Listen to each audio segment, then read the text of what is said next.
Hello बच्चों, नमस्कार। स्वागत है आप सभी का। देखो बच्चों, अपन की जो लास्ट क्लास थी वो थी अपन के शून्य कोटि अभिक्रिया के बारे में। उसका अपन ने समाकलित वेग समीकरण भी निकाला था। ठीक है, आज अपन पढ़ेंगे प्रथम कोटि अभिक्रिया के बारे में। ठीक है, और उसका समाकलित वेग समीकरण बहुत इंपॉर्टेंट टॉपिक है, तो अच्छे से माइंड को कॉन्सेंट्रेट करके पढ़ना अपन को। ठीक है, तो बेटा शुरुआत करते हैं अपन सबसे पहले कि जो प्राथमिक कोटि अभिक्रिया है या फिर अपन जिसको अपन बोलते हैं प्रथम कोटि अभिक्रिया, वो क्या चीज होती है। देखो, प्रथम कोटि वो अभिक्रिया वो है कि यानी कि जो ऐसी अभिक्रिया, यानी कि ऐसी अभिक्रिया जिसका वेग अभिकारक की सांद्रता के प्रथम घात के समानुपाती है। ठीक है ना, ध्यान रखना किस चीज के, अभिकारक की जो सांद्रता है। देखो बेटा, कोई भी रिएक्शन होती है उसमें अभिकारक भी होता है और उत्पाद भी होता है। ठीक है, तो अपन को क्या लेना है बेटा, अभिकारक लेना है। अभिकारक की सांद्रता के प्रथम घात के समानुपाती होता है, वो चीज कहलाती है बेटा अपन के प्रथम कोटि अभिक्रिया। ठीक है, इसके एग्जाम्पल भी आपको मैं बताऊंगा और इसका रेट ऑफ रिएक्शन भी आपको बताएंगे बिल्कुल इजी तरीके में। ठीक है, तो अपन शुरुआत करते हैं। सबसे पहले हेडिंग लगाओ बेटा साथ साथ में कि प्रथम कोटि अभिक्रिया यानी first order of reaction. Heading है अपन के प्रथम, तो थोड़ा ऊपर ले लेते हैं इसको, प्रथम कोटि अभिक्रिया।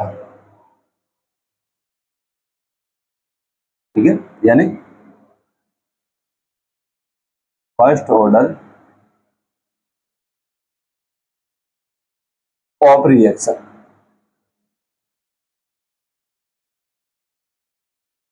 अब इसकी सबसे पहले अपन बेटा परिभाषा देखते हैं। परिभाषा क्या बोली थी मैंने कि ऐसी रासायनिक अभिक्रिया जिसका वेग, यहां से लिखना स्टार्ट करते हैं अपन, ऐसी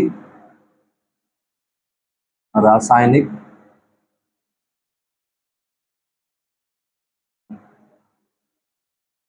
अभिक्रिया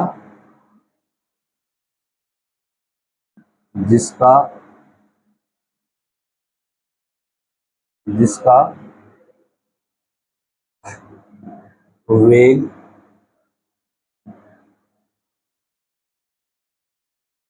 अभिकारकों के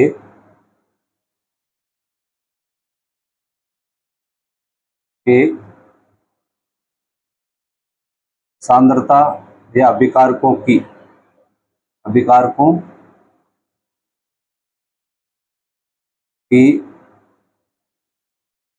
सांद्रता के प्रथम घात के समानुपाती, प्रथम घात के समानुपाती ही होता है या होती है। ठीक है, प्रथम कोटि की अभिक्रिया कहलाती है। अब देखो बेटा, अब जैसे कोई भी एक अभिकारक आ गया, जैसे एक रिएक्शन है बेटा ए, और ये अपन के चेंज हो रही है प्रोडक्ट में। ठीक है, प्रोडक्ट में चेंज हो रही है, तो ऐसी यदि अभिक्रिया जिसमें अभिकारक एक ही है, ठीक है, तो इसका मतलब उसमें वो जो कोटि रहेगी वो कितनी रहेगी बेटा अपन के, जब अपन प्रयोगशाला में जाकर देखेंगे तो वो रहेगी बेटा प्रथम कोटि की अभिक्रिया। ठीक है, जैसे इसका अपन रेट ऑफ रिएक्शन निकालना है अपन को, तो अपन क्या करेंगे कि R इजिकल टू के ए की पावर एक, क्योंकि बेटा प्रथम कोटि अभिक्रिया ना, इसको लगा दिया मैंने ए की पावर एक। ठीक है, दूसरा है जैसे दूसरी प्रकार की अभिक्रिया ऐसी होती है ए प्लस बी, और फिर वो चेंज हो रही है अपन के बेटा प्रोडक्ट में। ठीक है, प्रोडक्ट में, तो इसका रेट ऑफ रिएक्शन क्या हो जाएगा बेटा, R इजिकल टू के ए की पावर एक और गुणा बी की पावर शून्य।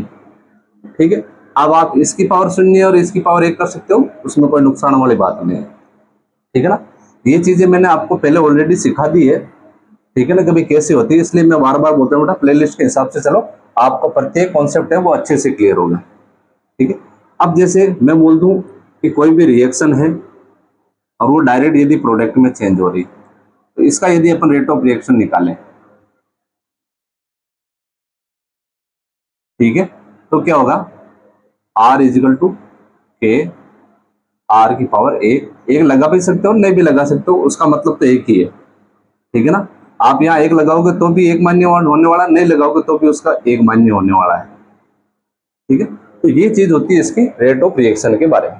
ठीक, अब जैसे मैं आपको कुछ उदाहरण दूं, कोई एक अभिक्रिया दूं, जैसे जो एथेन है, ठीक है, एथेन का अपन यदि हाइड्रोजनीकरण करवाएं बेटा, ठीक है, तो देखो एग्जाम्पल लेते हैं अपन, C2H4 ले लेते, चलो, प्लस H2।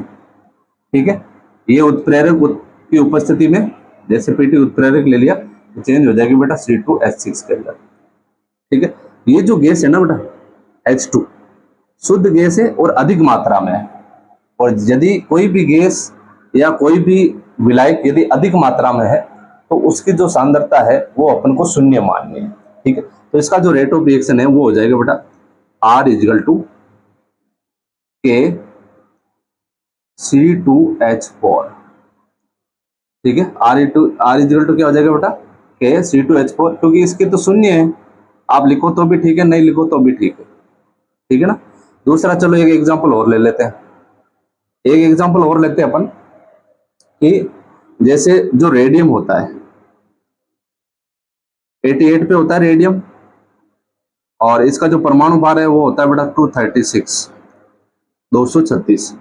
जब इसका विखंडन होता है, ठीक है, तो देखो एक तो टूटता है बेटा हीलियम में, प्लस एक होता है अपन के जो रेडॉन Rn, यानी 86 to 32, इसके अंदर इसको ये विखंडित होता है। ठीक है, तो ऐसे जो रेडियो एक्टिव तत्व है वो भी बेटा अपन के प्रथम कोटि अभिक्रिया के अंदर आते हैं। ठीक है, तीसरा जैसे एक एग्जांपल ले लेते हैं अपन, चलो, डाई नाइट्रोजन पेंटा ऑक्साइड, ठीक है, यानी N2O5, ये चेंज होता है बेटा अपन के 2NO2 प्लस 1/2 O2 के अंदर। ठीक है, अब इसका यदि अपन रेट ऑफ रिएक्शन निकालेंगे, इन दोनों का निकालते हैं, चलो, तो इसका रेट ऑफ रिएक्शन है वो हो जाएगा R इजिकल टू के, और रेडियम है तो R है। ठीक है, इसका निकालेंगे तो क्या होगा R इजिकल टू के N2O5। ठीक है, अब इसकी सांद्रता एक लगाओ तो भी ठीक है, नहीं लगाओ तो भी ठीक है। ठीक है ना, ये चीज होती है बेटा अपन के प्रथम कोटि की अभिक्रिया। ठीक है, तो प्रथम कोटि की अभिक्रियाओं में क्या ध्यान रखना है अपन को, एक तो ऐसी कोई अभिक्रिया आ जाए जिसमें जो विलायक है उसकी मात्रा अधिक हो, ठीक है, या फिर ऐसी अभिक्रिया आ जाए जो नाभिकीय विखंडन से जुड़ी हुई हो। ठीक है, तो इन अभिक्रियाओं को अपन क्या बोलेंगे बेटा प्रथम कोटि की अभिक्रिया है। ठीक है, अब अपन का जो बहुत मुख्य इंपॉर्टेंट टॉपिक है वो रहेगा अपन के प्रथम कोटि अभिक्रिया का समक्लित वेग समीकरण। ठीक है, अब अपन शुरुआत करते हैं, आप एक बार इसका स्क्रीनशॉट लो, उसके बाद में अपन आगे चलते हैं।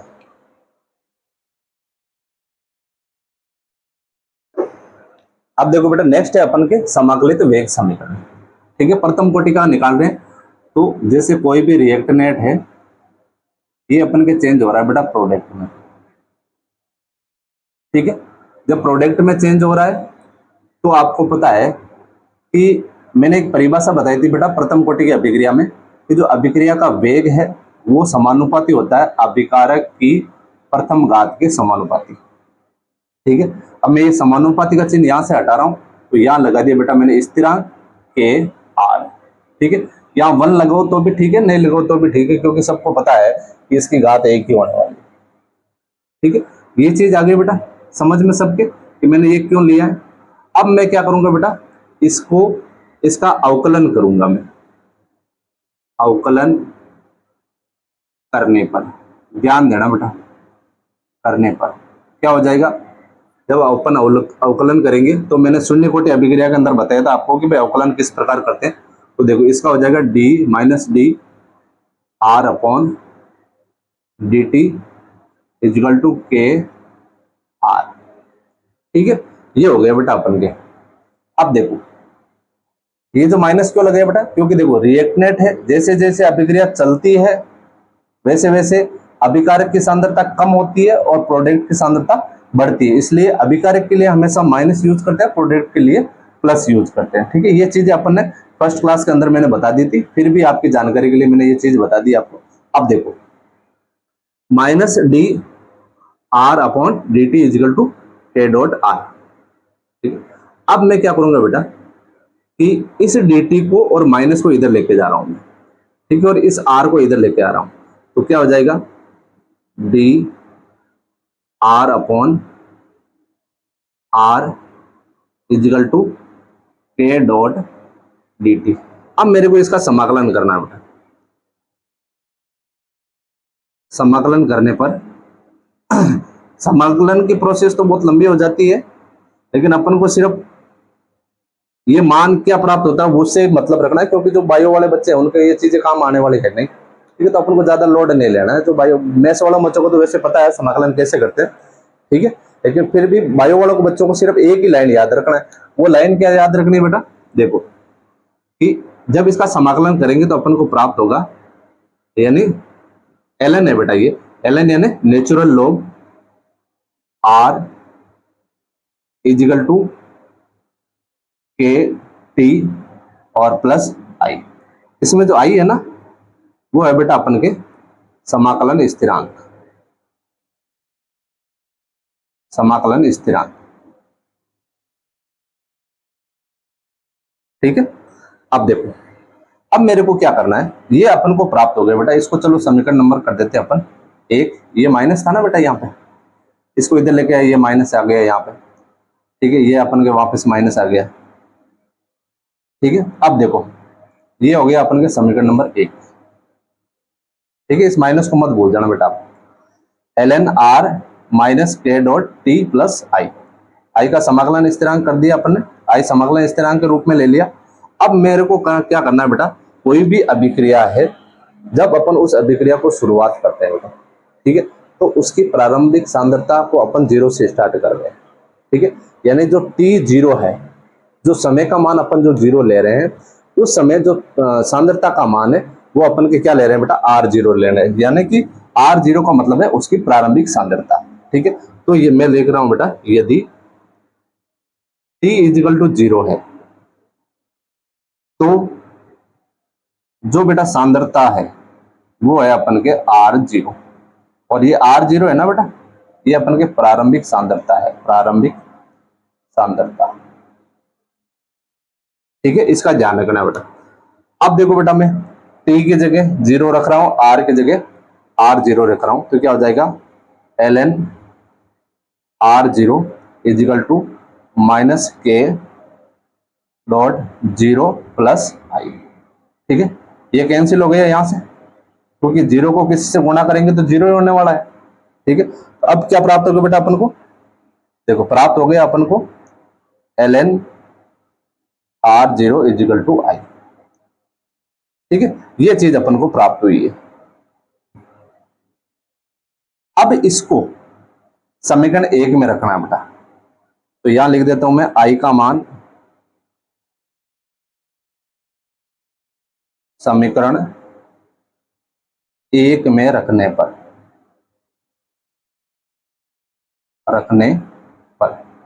क्या प्राप्त होगा अपन को, देखो आई का मान इधर रख रहा हूं बेटा मैं यहां पे, तो क्या हो जाएगा ln r equal to minus के dot t plus ln r0। ठीक है, ये मान रख दिया बेटा अपन। अब क्या करना है अपन को कि केटी को तो मैं इधर लेके आ रहा हूं और ln को इधर लेके जा रहा हूं। ठीक है ना, ये केटी इधर लेके आ रहा हूं बेटा और ln को इस तरफ लेके आ रहा हूं। ठीक है, तो क्या बना प्राप्त हो जाएगा अपन को, देखो इधर से लिख रहा हूं मैं आपको कि माइनस के टी है तो प्लस में हो जाएगा इधर, तो ये हो गया अपन के K dot T equal to ln r0 है, तो इसका लिख दिया मैंने ln r0, और ln r यदि जो नेचुरल लॉग इधर जा रहा है तो माइनस में हो जाएगा, माइनस ln r। ठीक है, ये प्राप्त हो गया बेटा। अब आपको पता है जब अपन ये जो मान है ना बेटा, ये जो समीकरण अपन को प्राप्त हुई है वो देखो बेटा ln के हिसाब से अपन इसको इस प्रकार चेंज कर सकते हैं। यदि ln m minus ln n हो, ठीक है, तो ये बेटा चेंज होता है ln m अपॉन n के अंदर। ठीक है ना, या फिर ln x और y हो तो l x बटा क्या हो जाएगा अपन के y हो जाएगा। ठीक है, इसको आपको ध्यान में रखना है। ठीक है, अब इसको इसमें चेंज करो आप, क्या प्राप्त होता है अपन को? प्राप्त होगा अपन को, देखो ये जो KT है, KT is equal to ln R0 बटा R।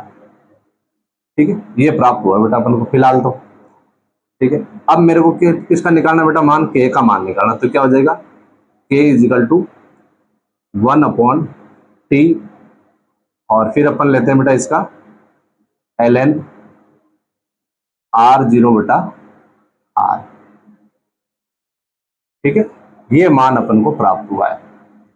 यहां तक इसको समीकरण को सॉल्व करना है। ठीक है, अब इसका अगला स्टेप करेंगे।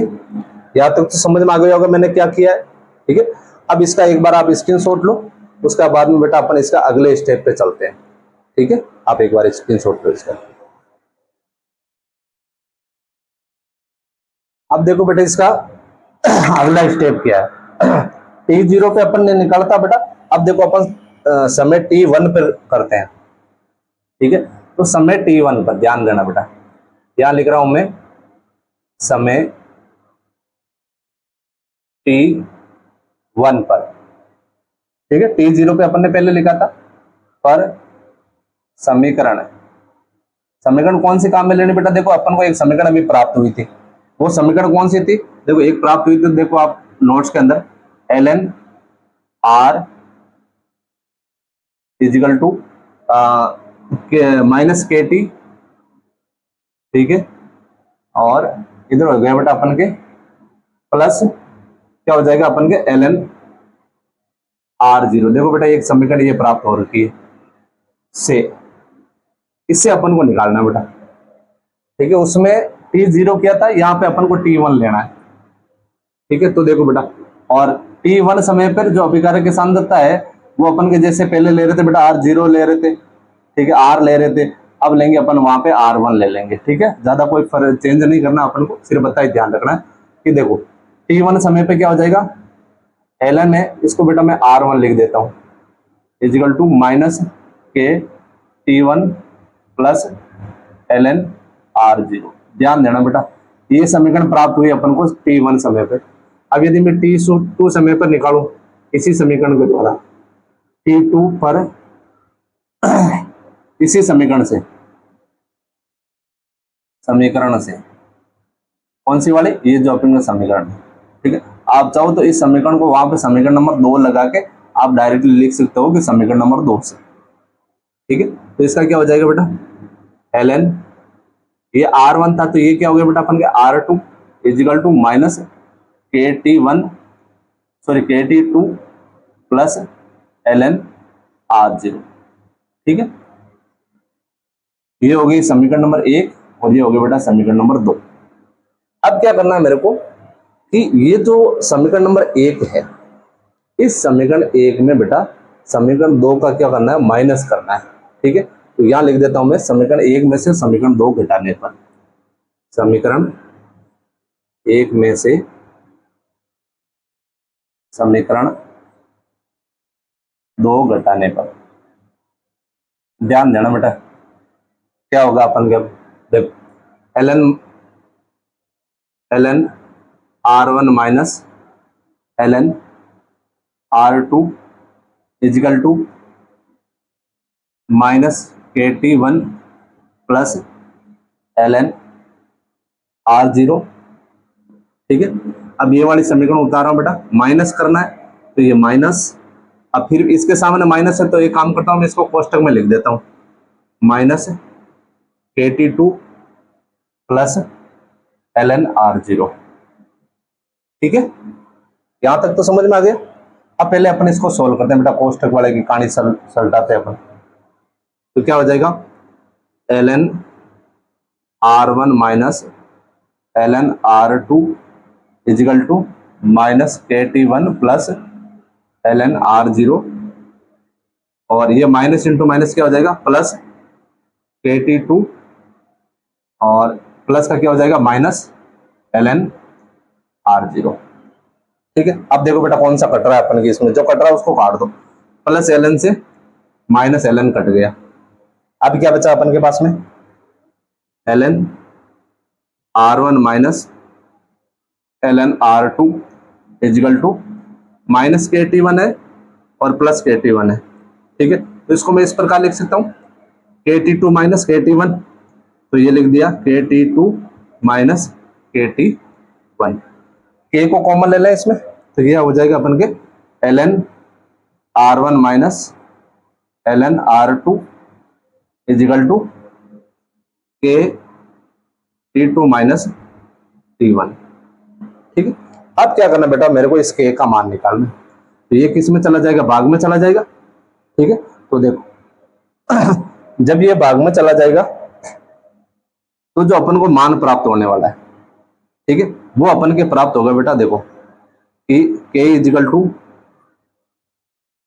ठीक है, के इजिकल टू हो जाएगा अपन के, इसको भाग में ले रहा हूं बेटा मैं, तो 1 T two minus T one L N, और फिर क्या हो जाएगा बेटा अपन के, ये आर वन अपोर क्या हो जाएगा बेटा आर टू। ये क्यों लिया मैंने, क्योंकि ये बेटा इस नियम पे काम करता है, log x minus log y equal to sorry L N X minus L N Y, ये हो जाएगा बेटा अपन के L N X plus X बटा वाई, सॉरी ये प्राप्त होगा बेटा। इसलिए इसको अपन इस प्रकार चेंज करेंगे ना, तो अपन को प्राप्त हो जाएगा एल एन, और ये हो जाएगा बेटा आर वन बटा आर टू। ठीक है ना, ये आपको ध्यान रखना बेटा। ठीक है, ये अपन के प्राप्त हो गए जैसे समीकरण नंबर 3। एक तो ये प्राप्त करना है। अब एक छोटी सी चीज और है, छोटी सी चीज वो है कि ये जो समीकरण नंबर ये है ना समीकरण, ठीक है, इसको अपन ने सरल किया था एक रूप। ठीक है, जब इसको अपन सरल करेंगे, ठीक है, तो अपन के एक मान प्राप्त हुआ था बेटा, वो मान प्राप्त हुआ था कि देखो उस समीकरण को, चलो मैं इधर नीचे लिख देता हूं मैं, ये अलग पॉइंट है बेटा थोड़ा, ठीक है ना। समीकरण ये थी अपन के L N R minus K T plus L N R zero, ये था बेटा अपन का।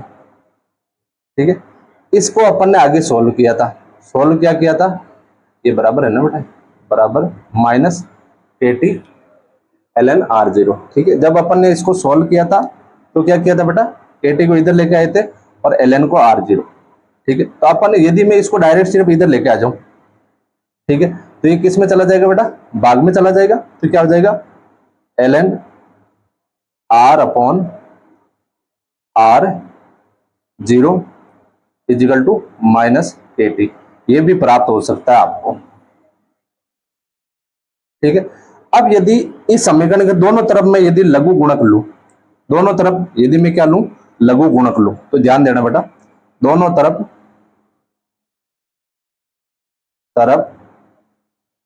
लघु गुणक लेने पर अपन को क्या प्राप्त होगा, वो ध्यान देना बेटा, बहुत इंपॉर्टेंट है ये, इंपॉर्टेंट बहुत इंपॉर्टेंट चीज है बेटा।